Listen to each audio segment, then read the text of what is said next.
Miroir, mon beau miroir, dis-moi, qui est cette personne reflétée dans ton verre? Elle me ressemble, mais ce n'est pas moi. Ou du moins, je crois. Et si j'étais vraiment comme ça? Un miroir peut-il mentir? Non, non, pas du tout. C'est ainsi qu'à partir de ce jour, mon voyage a commencé. Pas celui qui m'a amené d'Italie jusqu'à ici. Non, c'est un autre voyage. Un voyage que j'ai entamé bien avant, qui n'avait pas besoin de déplacement physique ou autre chose. Mon esprit suffisait. En effet, je commençais à me détacher de la réalité, à ne plus de savoir ce qui était réel ou non, ce que ma tête cherchait à me cacher, ce que l'anxiété voulait me faire voir. Vous savez, j'ai toujours été un enfant vif, spontané, indépendante, un peu comme aujourd'hui. Mais plus les temps passaient, plus je me collais des étiquettes. Des étiquettes que j'ai décidé de m'imposer, de me coudre sur la peau. Depuis toute petite, j'ai toujours mangé sans me soucier de calories ou d'autres détails. Je mangeais tout. Par exemple, pendant le Covid, les vendredis soirs, c'était pizza night. Du coup, je mangeais une pizza, 2 arancini, puis une glace au chocolat. Pourtant, je n'aurais jamais imaginé qu'un jour j'aurais pu survivre en mangeant un œuf dur par jour.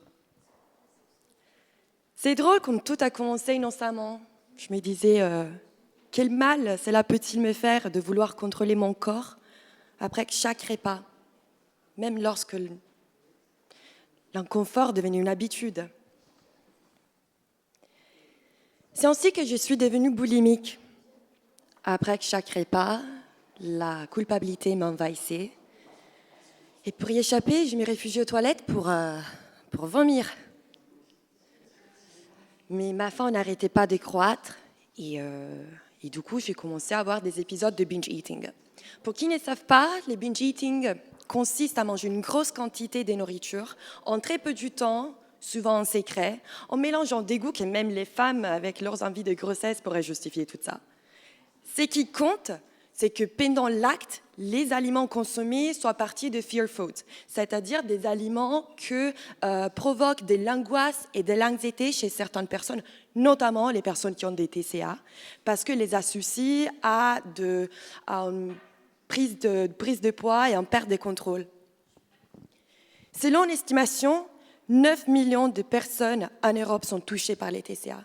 Et les 70% n'ont pas les moyens pour accéder au traitement adapté. Les médias, et surtout Instagram, jouent un rôle essentiel dans l'apparition et dans l'aggravation des TCA. Ils influencent la perception de soi, ils diffusent des standards de beauté irréels, et ils encouragent des comportements déjà à risque. J'évoque Instagram parce que c'est une plateforme où les phénomènes du body checking est très répandu.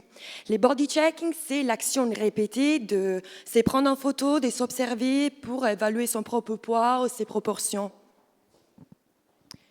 Ce que je veux dire, c'est que la culture de la minceur est un terrain fertile de médias.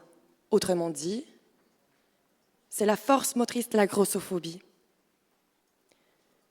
Dans les réseaux sociaux, les publicités, les films. Les représentations qui nous entourent sont souvent des corps minces ou musclés. Ils nous font croire que si on n'est pas mince, c'est notre faute et qu'il faut tout changer. En fait, j'aimerais bien dire que c'est à cause du patriarcat, non? C'est les regards masculins, toxiques, virils qu'on a ici. Mais on laisse tomber ces sujets aujourd'hui. Vraiment, on parle d'autre chose.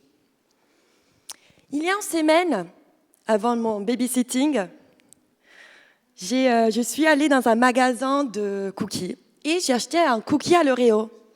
À la caisse, il y avait une fille de 25 ans. Et quand j'ai fait pour payer avec mon téléphone, elle me regarde, elle me dit « Est-ce que vous pensez que je suis grosse ?»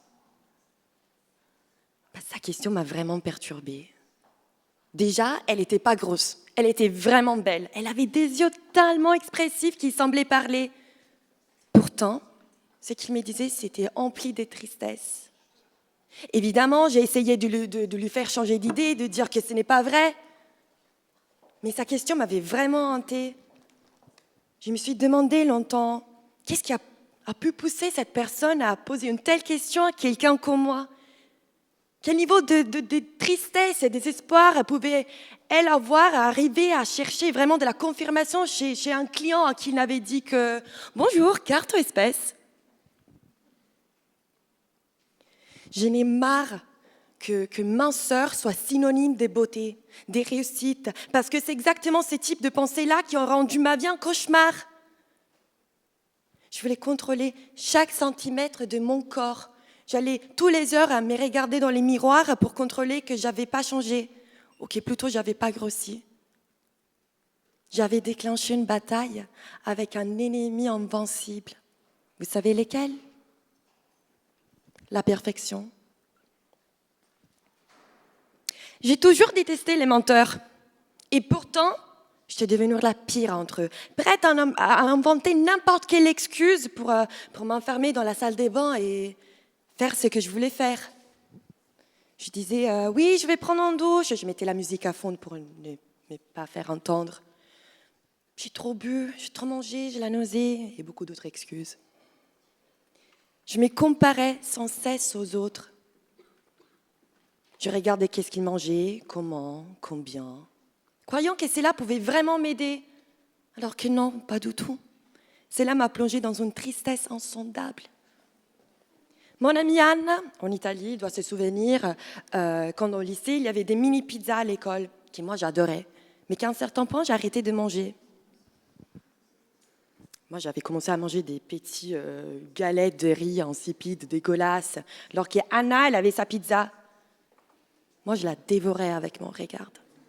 Fun fact, je déteste que les personnes ont de la pitié pour moi. Pourtant, je crois qu'Anna, ce jour-là, en a eu beaucoup. Quelques mois après, je suis tombée en aménorrhée, c'est-à-dire j'ai perdu mes règles. Mon corps n'avait pas suffisamment de nutriments et il est allé changer en modalité survie. Évidemment, c'était un événement qui m'a vraiment marquée, mais qui ne m'a pas arrêté de faire ce que je faisais. En même temps, il y a les personnes autour de moi qui ont commencé à apprendre qu'est-ce qui se passait. Je pense que c'était plutôt vers cette période-là que, non, je demandais de l'aide. Ce parcours m'a fait comprendre une chose, une leçon essentielle. L'interdiction ne mène nulle part. Plus on se prive de quelque chose, plus on a envie. C'est humain. Et vous connaissez tout là, j'aimerais bien briser un mythe. Un trouble alimentaire ne se mesure pas au poids. Je pesais beaucoup plus avant, que je vomissais tous les jours pour plusieurs fois par jour, alors qu'aujourd'hui, que je mange ce que je veux, quand je veux. Ironiquement, TikTok m'a vraiment aidée. J'ai compris que je n'étais pas seule. Il y avait et il y a des personnes qui racontent leur histoire avant, pendant et après leur trouble alimentaire. C'est ainsi que j'ai compris que je n'étais pas la seule à être confrontée à ce type de réalité, que je n'étais pas si unique. J'ai compris et j'ai accepté que j'avais un problème. J'ai compris et j'ai accepté que j'avais une dépendance. Bref, on vit dans une société qui nous impose des standards de beauté absurdes. Et les femmes en souffrent encore plus. Les troubles alimentaires m'ont transformée en tout ce que je n'étais pas, en tout ce que je déteste. Privée de la nourriture, je me suis aussi privée de la joie de vivre, sombrant dans la période la plus obscure de ma vie. La boulimie est une cicatrice qui demeure, mais qui m'a appris vraiment beaucoup de choses que je n'aurais jamais imaginées, comme l'effet que je suis capable de m'éloigner des pensées négatives et que j'avais envie de vivre les présents pleinement, car du demain, il n'y a jamais certitude. Nous sommes trop nombreux à nous laisser ronger par la peur de ne pas être assez. L'insatisfaction existe, c'est normal, et malheureusement, c'est le moteur de notre société. Mais ça ne doit pas devenir une obsession. Aujourd'hui, je vais bien.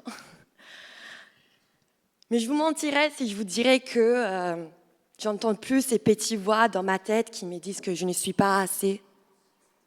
Aujourd'hui, lorsque je regarde les réseaux sociaux, mon attention n'est plus captée par les photos de femmes avec des corps irréels. Au contraire, je les regarde avec colère, aspirant de voir des femmes, des corps de femmes qui ne subissent plus la pression des regards des autres. Aujourd'hui, je me regarde dans les miroirs et je souris. Parce que la perfection n'existe pas et que je l'ai enfin compris.